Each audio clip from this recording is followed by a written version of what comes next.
क्या क्या होता है इसके बारे में बात करेंगे। पहली चीज़ तो ये कि हमारे पास टोटल 52 कार्ड्स होते हैं, टोटल 52 कार्ड्स होते हैं, प्लेइंग कार्ड जिनको बोलते हैं, है ना। जिसमें क्या होता है कि 26 जो होता है वो होता है ब्लैक कार्ड, ब्लैक कलर के होते हैं, है ना। और 26 जो होता है वो होता है रेड कलर के, रेड कलर्ड कार्ड्स, ठीक। 26 रेड और 26 ब्लैक होते हैं। इसमें हमारा क्या होता है कि 13 जो कार्ड होते हैं वो हमारा होता है स्पेड, फिर 13 हमारा होता है क्लब होता है, 13 हमारा होता है हार्ट्स, ठीक। और 13 हमारा क्या होता है डायमंड्स होता है। इन स्पेड या मान लो क्लब या हार्ट्स और डायमंड में क्या होता है, पहली चीज़ तो ये कि जो हमारा डायमंड जो होता है ये जो हमारा होता है वो रेड कलर का होता है, ठीक।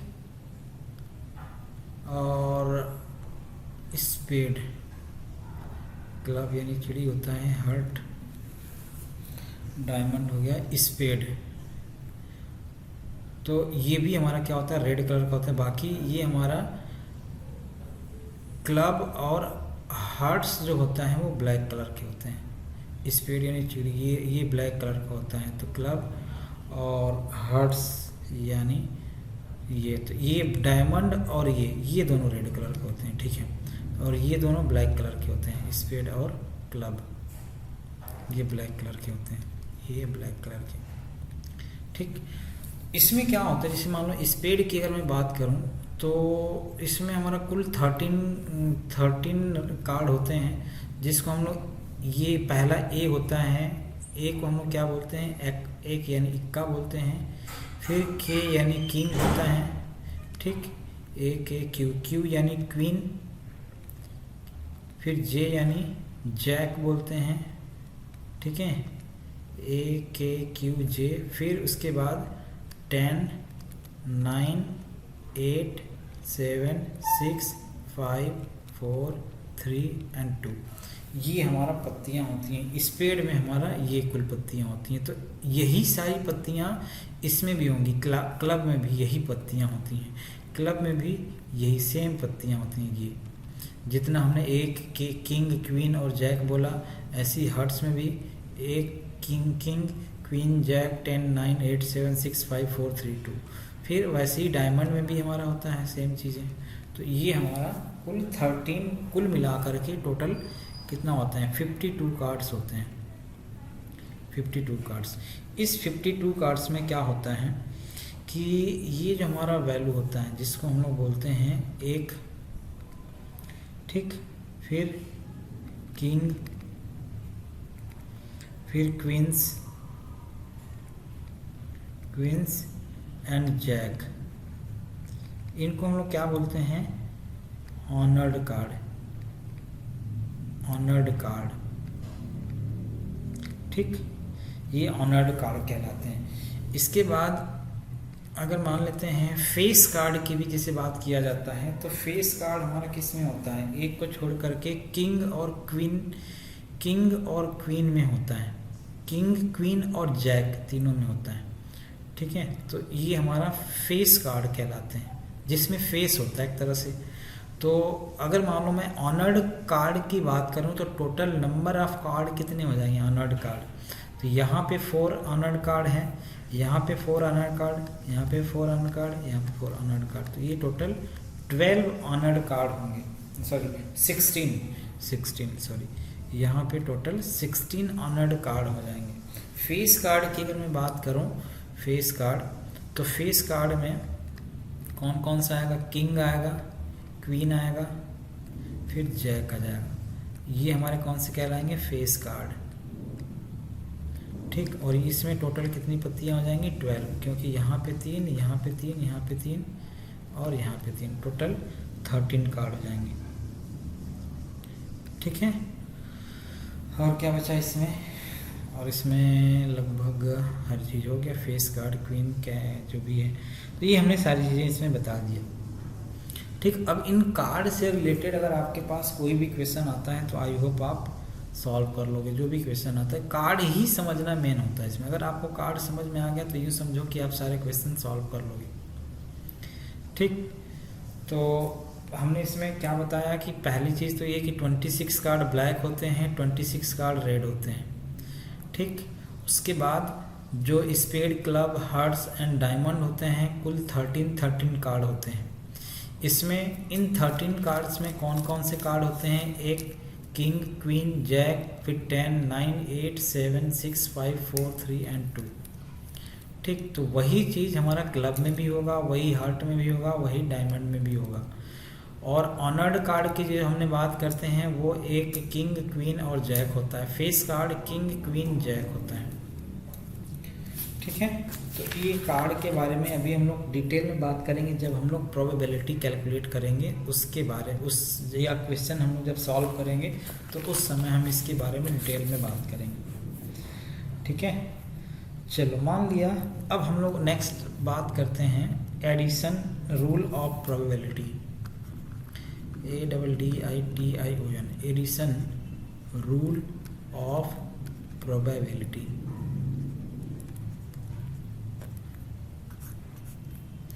देखो, एडिशन या मल्टीप्लिकेशन रूल सिर्फ इस बात पे डिपेंड करता है कि अगर कहीं और लगा हुआ है तो और का मतलब क्या होता है? प्लस होता है। और अगर कहीं एंड लगा हुआ है तो एंड का मतलब क्या होता है? मल्टीप्लिकेशन होता है। यहाँ पे ये बड़ा अच्छा कॉन्सेप्ट होता है कि कई बार हम जब क्वेश्चन सॉल्व करते हैं ना और दो अलग अलग प्रोबेबिलिटी कैलकुलेट करते हैं तो हमको ये कन्फ्यूज़न होता है कि हम उन दोनों प्रोबेबिलिटी को कैलकुलेट कैसे करें, मल्टीप्लाई करें कि हम ऐड करें। तो अगर दो सेंटेंस में और का ऑप्शन आ रहा है तो यूँ समझ लो कि उन दोनों का प्रोबेबिलिटी आप अलग अलग कैलकुलेट करो और दोनों को ऐड कर दो। और अगर मान लेते हैं उन दोनों सेंटेंस में एंड का कॉन्सेप्ट आ रहा है तो इसका मतलब ये हुआ कि दोनों को मल्टीप्लाई कर दो जो भी आपका वैल्यू आ रहा है। तो अब हमने क्या किया यहाँ पे, पहला मान लो मैं क्या कॉन्सेप्ट यूज़ कर रहा हूँ, रूल अगर मान लो मैं बात करूँ, इसको हम लोग क्या बोलते हैं? A इंटरसेक्शन B और AB से रिप्रेजेंट करते हैं, और A इंटू B। ठीक, AB मतलब A इंटू B। ठीक, ये क्या होता है? Denotes the simultaneous occurrence, denotes the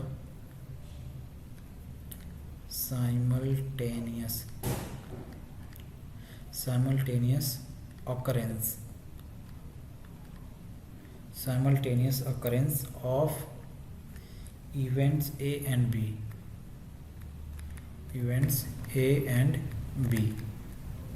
ठीक, that is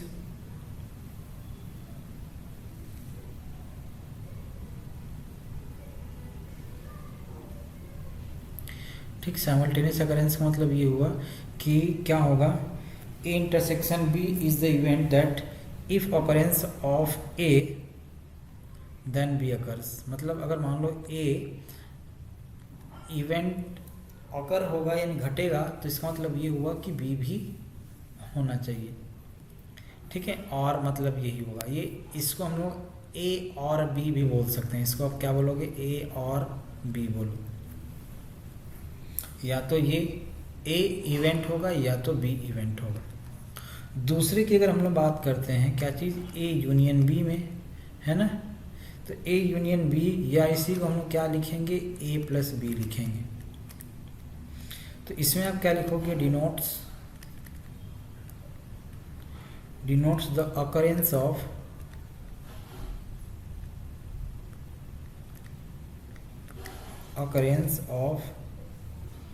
at least one of the event, at least one of the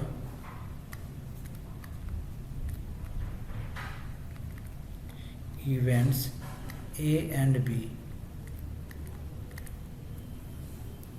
ठीक, इसका मतलब क्या हुआ? That is A union B is the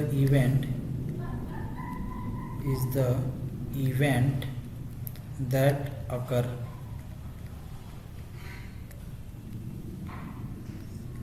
that occurs if A occur or B occur or both, या तो A होगा या B होगा या दोनों हो सकता है। तो A यूनियन B का मतलब ये हुआ कि अगर मान लेते हैं हम इंटरसेक्शन में क्या कर रहे थे, मल्टीप्लाई कर रहे थे, और यूनियन में हम लोग क्या करते हैं और ऐड करेंगे, और मतलब प्लस होता है। तो और या तो ये या तो बी या दोनों। ठीक, थर्ड में हम लोग इवेंट की अगर बात करते हैं, अगर मान लो ऐसे लिखा हुआ a माइनस बी लिखा हुआ, denotes the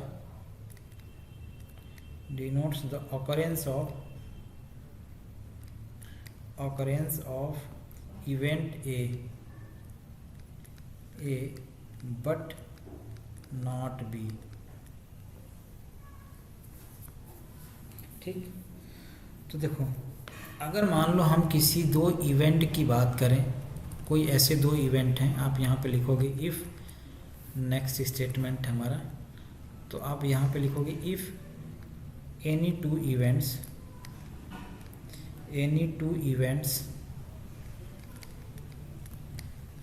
A and B, P A union B is equal to होता है P A plus PB minus PA intersection B होता है। मतलब ये हुआ कि अगर कोई दो इवेंट इस तरीके से दिए हुए हैं तो इसमें हमारा रिलेशन क्या होता है, probability of A union B। P मतलब A का इवेंट, A यूनियन B का इवेंट है ना, probability of A union B is equal to probability of A plus probability of B minus probability of A intersection B, ऐसे बोल सकते हो। इसी को हम लोग ऐसे भी रिप्रेजेंट कर सकते हैं, यानी number of element in A union B divide by NS यानी सैंपल स्पेस, फिर number of element in A divide by NS plus number of element in B divided by NS minus number of element in A intersection B divide by NS। तो इसी को हम लोग P A union B, PB और PA intersection B से भी represent करते हैं, जैसा कि हमने ऊपर में यहाँ पे लिखा हुआ है। ठीक है, इस तरीके से भी हम लोग इसको रिप्रेजेंट करते हैं। अब यहाँ पे हो सकता है कि आपके पास दो इवेंट ना हो, यहाँ पे jैसे मानो हमने लिखा इफ़ एनी टू इवेंट, अब मान लो हमने ऐसे लिख दिया if any three events, if any three events.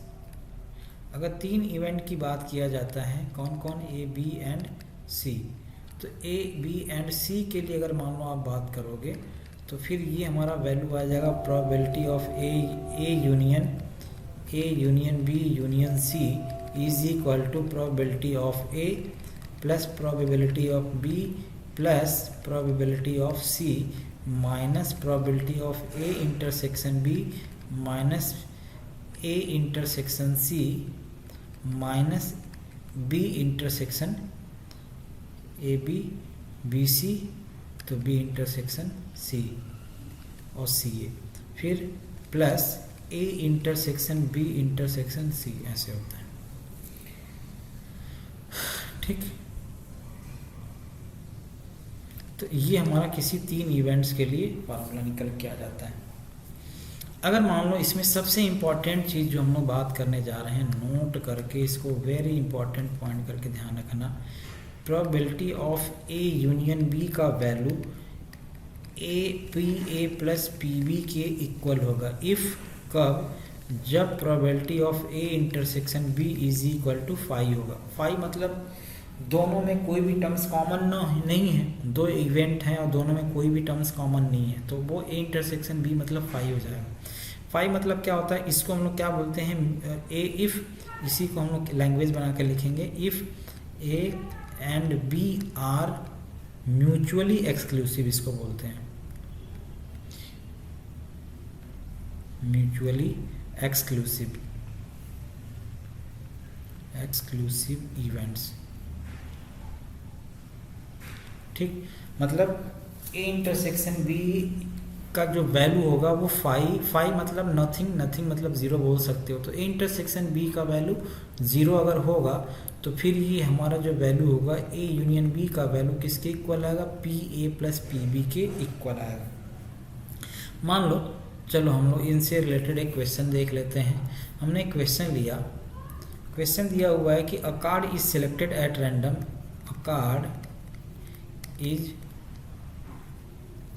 selected at random from a pack of 52 playing cards.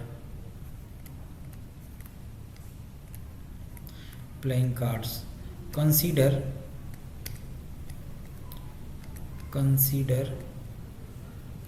the events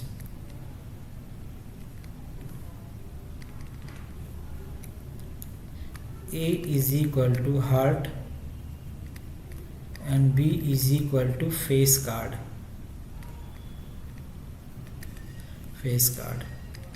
ठीक, तो हमसे क्या पूछा जा रहा है, find P A P B and P A intersection B. दूसरा हमसे पूछा जा रहा है क्या चीज़, find probability of A union B. हमसे ए यूनियन बी पूछा जा रहा है। तो देखो यहाँ पे अगर मैं बात करूँ तो हमारे पास टोटल एन एस का वैल्यू कितना है। सबसे पहले एन एस का वैल्यू तो हमारे पास है 52 कार्ड्स। ठीक, ए हार्ट की बात किया जा रहा है, यानी प्रोबेबिलिटी ऑफ ए अगर मैं निकालूंगा तो हमारा कितना आ जाएगा, 1/52। हार्ट कितने होंगे, 4 होंगे ना कुल। टोटल कार्ड में अगर मान लो मैं हार्ट की बात करूंगा तो 13 है, सॉरी टोटल हार्ट हमारा 13 हो जाएंगे। तो 13 ए यानी 13 नंबर्स हो जाएंगे। तो प्रोबेबिलिटी ऑफ ए अगर आप निकालोगे तो 1/4 हो जाएगा। फेस कार्ड हमने कितना बताया, टोटल 12 बताया। तो फेस कार्ड मतलब पीबी का वैल्यू कितना हो जाएगा, 12। तो 12/52 अगर आप कैलकुलेट करोगे तो आपका आ जाएगा 3/13 आ जाएगा, 3/13। अच्छा, अब अगर इन दोनों में मैं कॉमन निकालूं, कॉमन मतलब A intersection B, face card और ये, तो फिर दोनों में अगर मान लो मैं हार्ट में फेस कार्ड कितने होते हैं, 3 होते हैं, और फेस कार्ड आपका टोटल 12 होते हैं। तो इन दोनों में, इन 13 में, यहाँ पे 12 में 3 ऐसे कार्ड हैं जो दोनों में हैं। ठीक है, जो कि हार्ट भी है और फेस कार्ड भी है। तो ए इंटरसेक्शन बी का जो वैल्यू आएगा वो 3/52 हो जाएगा। तो 3/52 होने का मतलब क्या हुआ, ये तो कैंसिल होगा नहीं, तो 3/52 ही रहने दो। अब ए इंटरसेक्शन बी आ गया। अब हमको क्या कैलकुलेट करना है, सेकेंड क्वेश्चन में ए यूनियन बी हमको निकालना। तो ए यूनियन बी के लिए हमारा फार्मूला होता है P A plus P B minus P A intersection B, ये आपका होता है। ठीक, तो पी ए का वैल्यू मान लो 13/52 ही रहने दिया, ये वाला वैल्यू। फिर पी बी का value 12/52 minus A intersection B. A intersection B हमारा अभी आया 3/52 आया। तो अब सॉल्व किया, तो सॉल्व करोगे तो 25 - 3 यानी 22/52 आ जाएगा, यानी 11/26। तो ये हमारा आंसर हो जाएगा। तो ये ए यूनियन बी का वैल्यू आ जाएगा। ठीक है, नेक्स्ट एक इसी से रिलेटेड ऐसी टाइप का एक और क्वेश्चन ले लेते हैं। हमारे पास क्वेश्चन क्या दिया हुआ है, क्वेश्चन दिया हुआ है कि a pair of dice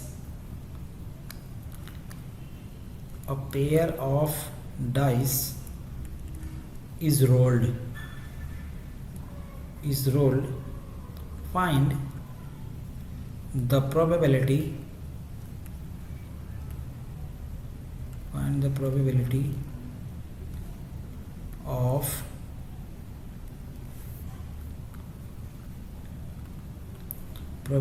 of getting an even an even number on first die or a total of 8। तो हमसे क्या पूछा जा रहा है कि a pair of dice is rolled, find the probability of getting an even number of first die और a total of 8। देखो जब भी हम डाइस को रोल करेंगे तो हमारे पास पेयर ऑफ डाइस को रोल करेंगे तो हमारे पास ऑप्शन क्या क्या मिलेगा। पहला मिलेगा, मान लो हम लोग 1 1, मतलब सारे ऑप्शन में NS निकाल रहा हूँ, 1 1 1 2 1 3 1 4, ठीक, 1 5 1 6, ठीक, ये हमारा आ गया।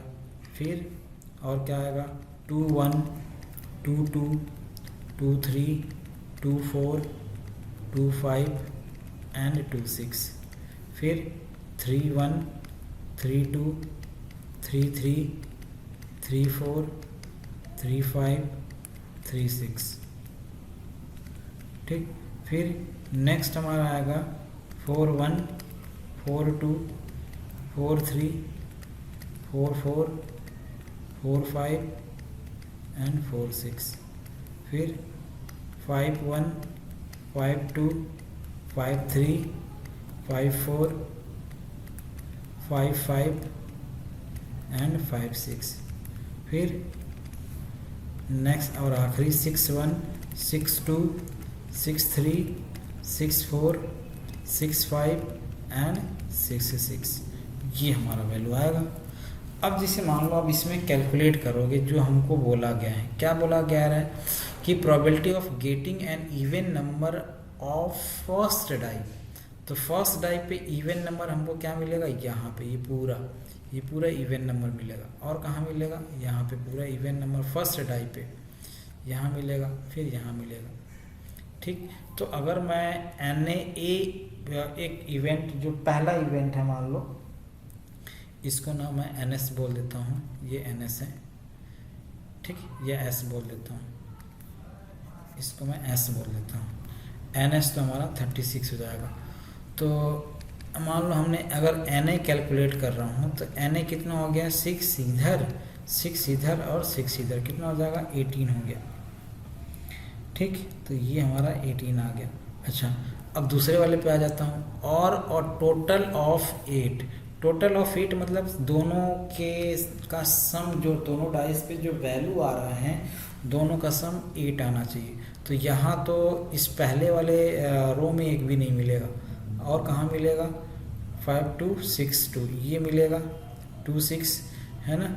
इसके बाद यहाँ मिलेगा, फिर यहाँ मिलेगा, फिर यहाँ मिलेगा, और ये फिर यहाँ मिलेगा, दोनों का सम 8 आ रहा है। तो अगर मैं NB कैलकुलेट करूँ तो NB हमारा कितना दिख रहा है, 3 और 2 5 दिख रहा है, तो NB हमारा 5 आ गया। अच्छा, अब अगर मान लो मैं दोनों में कॉमन देखूं, A इंटरसेक्शन B, दोनों में कॉमन कहाँ कहाँ दिख रहा है, एक तो यहाँ दिख रहा है, यहाँ दिख रहा है, और यहाँ दिख रहा है, यानी NA इंटरसेक्शन B कितना है, 3 दिख रहा है।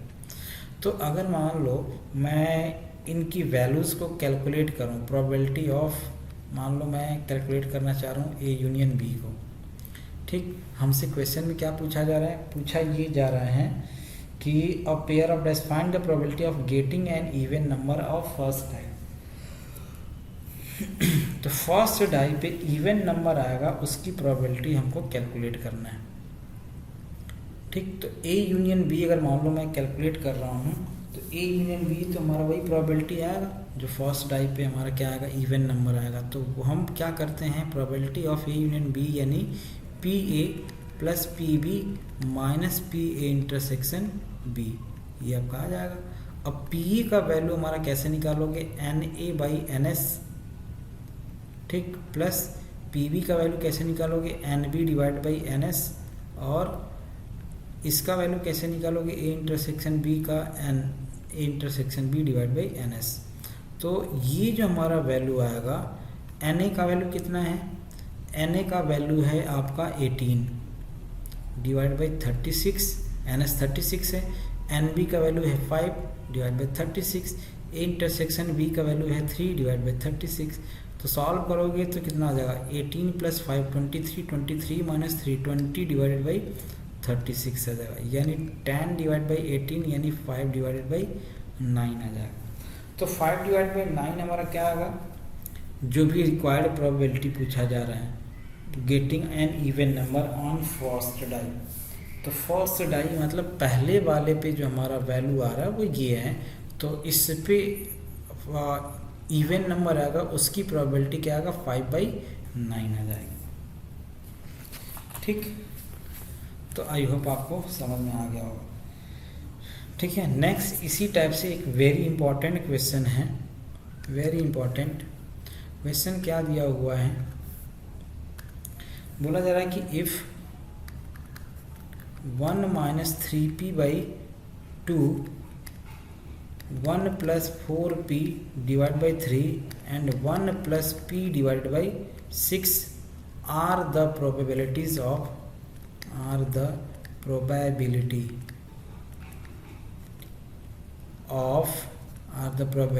of 3 mutually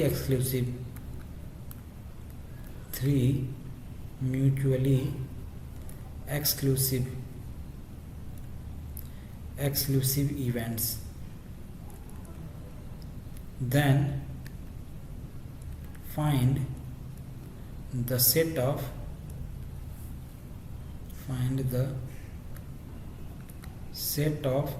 all values of find the set of all values of p. Then find the set of all values of p. Mutually exclusive का मतलब क्या हुआ, पहले जो अभी हमने बात किया था कि अगर मान लो probability of A, probability of B, probability of C अगर आप निकाल रहे हो तो A union B union C का value P A plus P B plus P C के इक्वल आता है ना। मतलब ये हुआ कि अगर मान लो पहले वाले इवेंट को मान लो मैं E1 बोल लेता हूँ, तो E1 का वैल्यू 1 - 3p/2 है, प्रोबेबिलिटी ऑफ E2 यानी 1 + 4p/3 है, और प्रोबेबिलिटी ऑफ 3 यानी E3 का वैल्यू क्या है 1 + p डिवाइड बाई मानो 6 दिया हुआ है, ये मान लो गिवन है।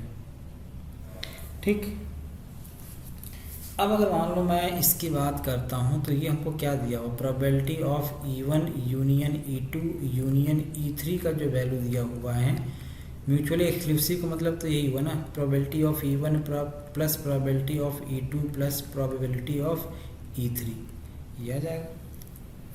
अब मैं क्या करता हूँ, इन तीनों को लिख लेता हूँ यहाँ पे। तीनों का वैल्यू हमारा मतलब क्या दिया हुआ, E1 का वैल्यू है 1 - 3p/2, E2 का वैल्यू है 1 + 4p/3 और E3 का वैल्यू है 1 + p डिवाइड बाई 6 दिया हुआ है। ठीक, तो अब इनको अगर मैं सॉल्व करता हूँ, मान लो एलसीएम वगैरह लेकर के मैंने क्या किया, एलसीएम नहीं लेता हूँ, यहाँ पे मैंने 3 से मल्टीप्लाई किया ऊपर नीचे, यहाँ पे 2 से मल्टीप्लाई किया ऊपर नीचे, तो डिनोमिनेटर में हमारा क्या आ जाएगा 6 आ जाएगा। इसको सॉल्व करोगे तो 3 - 9p प्लस इसको सॉल्व करोगे तो 2 + 8p और ये आपका आ जाएगा 1 + p हो जाएगा। तो ये p ये 8p और ये 9p कैंसिल हो जाएगा। मैंने 8p और 1p और 9p कैंसिल हो जाएगा। 3 + 2 5, 5 + 1 6 यानी 6/6 1 आ रहा है।